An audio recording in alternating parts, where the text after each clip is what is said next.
దేవుని పట్ల ఎవరైతే నిజమైన భయభక్తి గల జీవిస్తారో అటువంటి వారి జీవితంలో దేవుడు 7 రకాలుగా వారిని దీవించే దేవుడై ఉన్నాడు. ఆ విషయాన్ని మనం ఇప్పుడు వాక్యంలో మనం చూద్దాం. మొట్టమొదటిగా దేవుని యందు భయభక్తులు కలిగి జీవిస్తే ఆయన ఆహారాన్ని అనుగ్రహించే దేవుడై ఉన్నాడు. కీర్తన గ్రంథము 115:5 కనుక మనం చూస్తే, తన యందు భయభక్తులు గల వారికి ఆయన ఆహారం ఇచ్చి ఉన్నాడు అని అక్కడ పరిశుద్ధ గ్రంథం మనకు తెలియజేస్తూ ఉంది.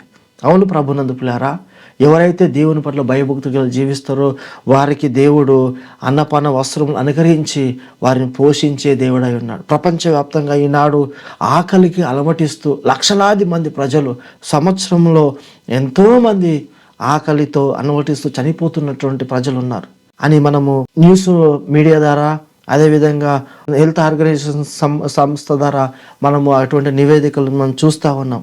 ప్రియులారా, దేవుని యందు భయభక్తులు కలిగి జీవిస్తే ఆయన వారికి ఆహారాన్ని అనుగ్రహించే దేవుడు.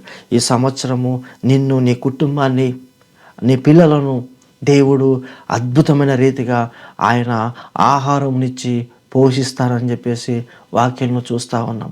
తన ప్రజలైనటువంటి ఇజ్రాయేలుని ఆయన ఐగుప్తుల నుంచి తన బలమైన హస్తం ద్వారా ఆ భయంకరమైనటువంటి ఆ యొక్క ఎడారి ప్రాంతంలో ఘోరమైన తాపకరమైనటువంటి పాములు, నీళ్లు లేనటువంటి స్థలములో దేవుడు తన ప్రజలైన ఇజ్రాయేల్ని నడిపిస్తూ ఉన్నప్పుడు, ఇజ్రాయేల్ జనాంగాన్ని అంతటిని కూడా నడిపిస్తున్నప్పుడు వారికి ఆకలికి తాళలేక దేవుని సన్నిధిలో మొరపెట్టినప్పుడు దేవుడు వారికి పరలోకపు యొక్క మన్నాను, దేవదూతలు భుజించే ఆ యొక్క పరలోక మన్నాను తన ప్రజలకి ఇచ్చినట్టుగా మనం బైబిల్ గ్రంథంలో చూస్తూ ఉన్నాం. ప్రియులారా, దేవుని యందు భయభక్తులు కలిగి జీవిస్తే మొట్టమొదటిగా దేవుడిచ్చే దేవుని ఏంటంటే నీకు, నీ కుటుంబానికి ఆయన ఆహారాన్ని అనుగ్రహించేవాడై ఉన్నాడు.